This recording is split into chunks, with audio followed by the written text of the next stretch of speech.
في أماكن لما بتقفل المفروض إنها تفضل مقفولة للأبد، بس في ملاهي بتتفتح لوحدها بعد نص الليل.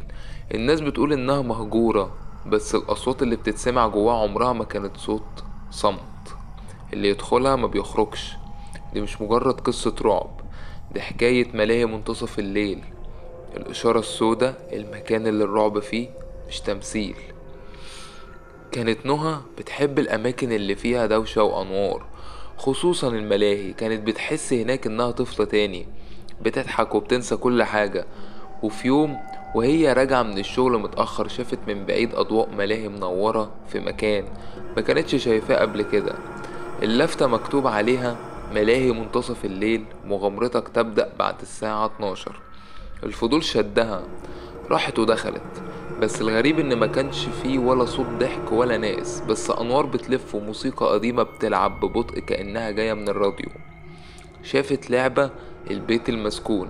الباب مفتوح لوحده واليافطة مكتوب فيها: جرب خوفك الحقيقي.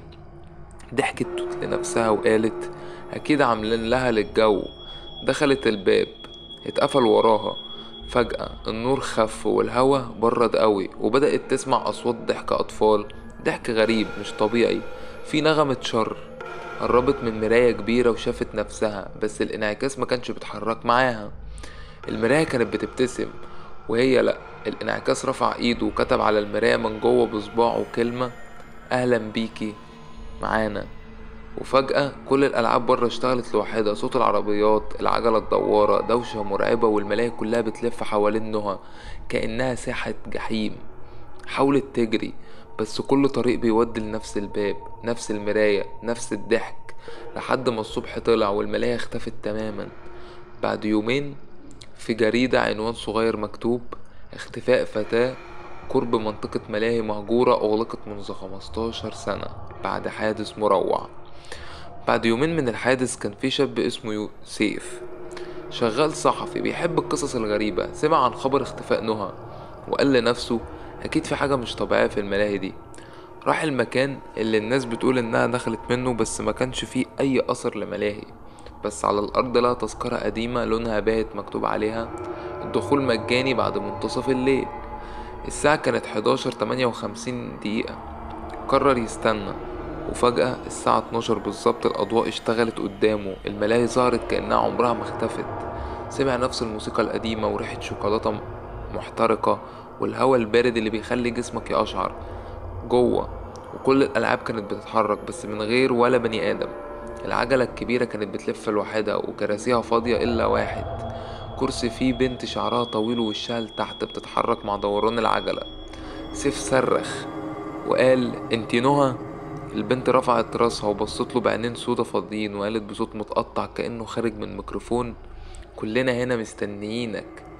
الأرض بدأت تتهز وصوت الضحك زاد والملاهي بدأت تتهد. سيف حاول يجري بس نفس الباب اتقفل عليه، وأول ما لف شاف نفسه في المراية بدل نهى مكتوب ورا ظهره: كل تذكرة ليها صاحب جديد. ومن اليوم ده كل سنة في نفس الليلة بتظهر الملاهي تاني، تذكرة جديدة بتستنى ضحية جديدة. بعد اختفاء سيف البوليس قرر يفتح ملف الملاهي القديم. واحد من الضباط الكبار قال: المكان ده اتقفل من سنين بعد اللي حصل سنة 1994. في نفس السنة دي كان في صاحب الملاهي اسمه عاطف الجمال، راجل غني لكنه غريب الأطوار. كان مؤمن بحاجة اسمها الضحك الأبدي، وكان بيقول إن الروح اللي تضحك جوه الخوف تفضل عايشة للأبد. في ليلة الافتتاح الكبرى الكهرباء قطعت في نص الزحمة وحصل حريق كبير جدا. الملاهي كلها اتحرقت والناس جواها أطفال، عمال، زوار. عددهم ما تعدش بالظبط، بس في شهود قالوا إنهم كانوا بيسمعوا أصوات ضحك من وسط النار، مش صراخ وبس، كان في صوت ضحك. ومن بعدها المكان اتقفل، لكن كل اللي حاول يهده أو يدخل بعد نص الليل اختفى. المبنى القديم نفسه بيتحول لملاهي كاملة فيها كل الألعاب اللي اتحرقت زمان بنفس الأصوات والضحك.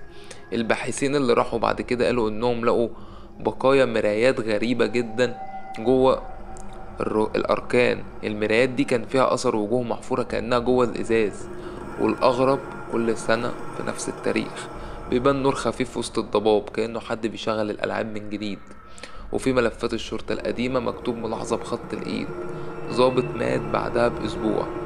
مفيش ملاهي، فيه لعنة، واللي يضحك جوه عمره ما يخرج. لو شفت أضواء ملاهي في نص الليل ما تفتكرش إنها صدفة، دي الأرواح اللي لسه بتلعب.